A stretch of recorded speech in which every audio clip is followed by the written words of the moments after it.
Hi, my name is Amy, and I live in the Druid Hills neighborhood of Atlanta, Georgia, which puts me in zone 7B.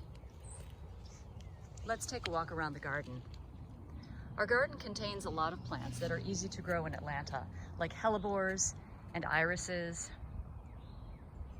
And of course, the plant no Atlanta landscape should be without: oak leaf hydrangeas. Pay no attention to the tag that says they will grow to 6 to 8 feet. These shrubs will grow to 20 feet or more if you let them, but I've also found that they are very happy being pruned hard.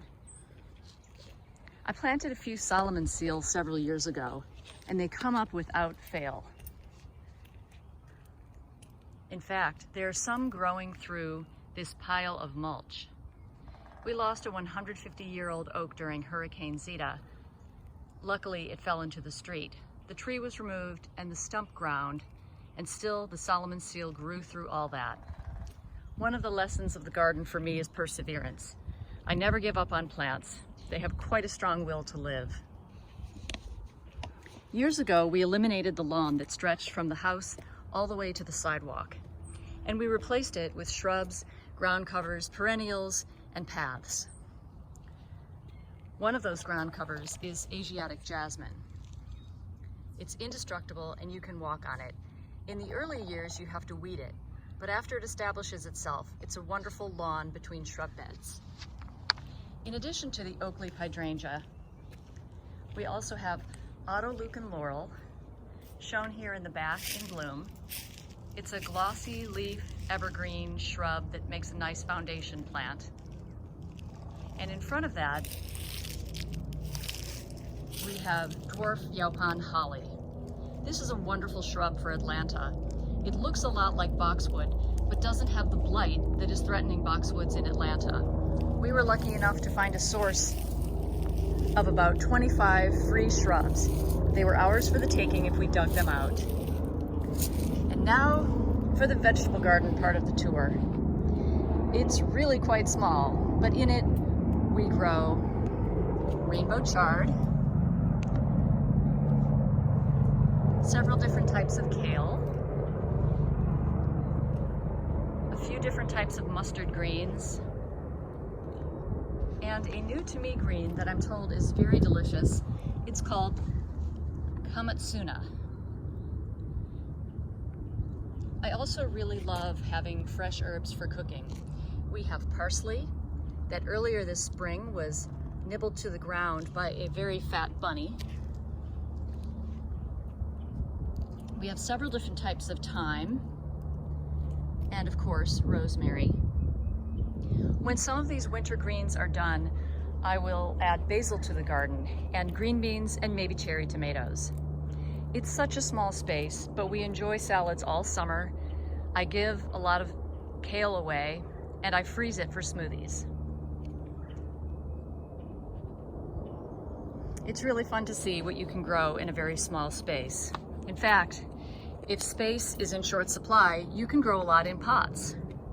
This pot is planted with rainbow chard and pansies, both edible. When the temperature's warm, I will plant these pots with climbing beans. Last year, I grew Chinese long beans that grew up to the porch and across, making a living arbor across the entrance to the porch. This year, I think I'll grow purple hyacinth beans, a glossy purple bean with really pretty purple flowers. I'd like to take you to my favorite childhood flower, the lily of the valley.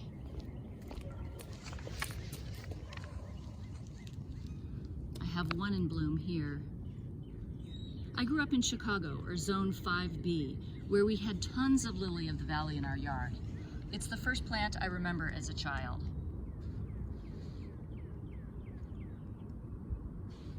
And it's something that I have to have in my garden, even though it can be tricky to grow down here in Zone 7B.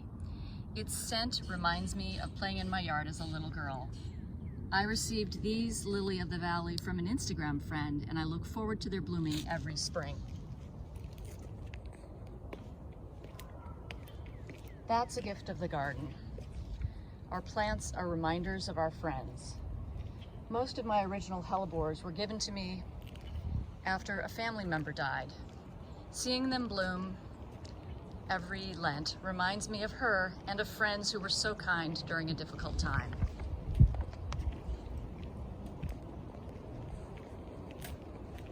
Heading into the backyard now. After Chicago, I moved to New England and gardened in the sandy loam soils of Zone 6B. It was there that I developed a love of dry laid stone walls and decided that I had to have one in my garden here.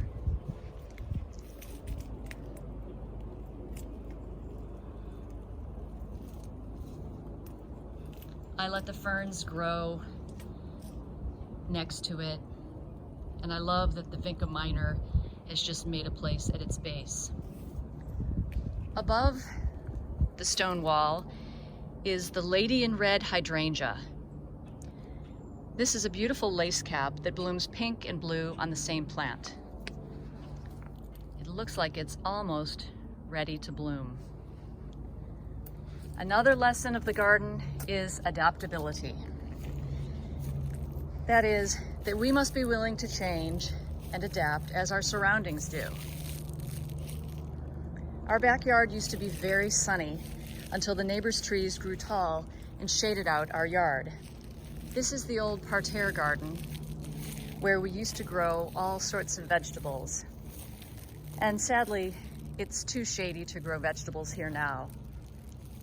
These beds are holding places for plants. We are going to redesign our backyard when we add a writer's shed for my husband. More opportunities for gardening, I guess. I'm not sure what will go here or what style of garden it will be, but I'm looking forward to the planning. Another favorite hydrangea is this one. It's Hydrangea preciosa. It changes during the summer.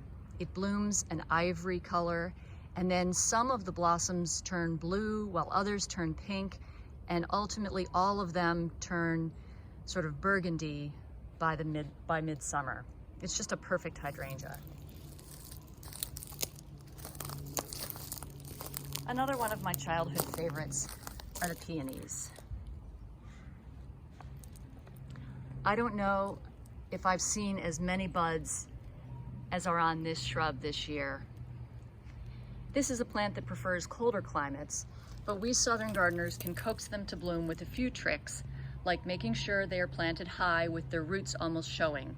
This approximates the cold temperatures that they like. One year, my 2 kids each gave me a peony for Mother's Day. And in subsequent years, they would ask me which plant was my favorite. I love my Mother's Day peonies, and of course, I love them both the same, the plants and the kids. Thank you for coming along on this garden tour. I'll see you next time.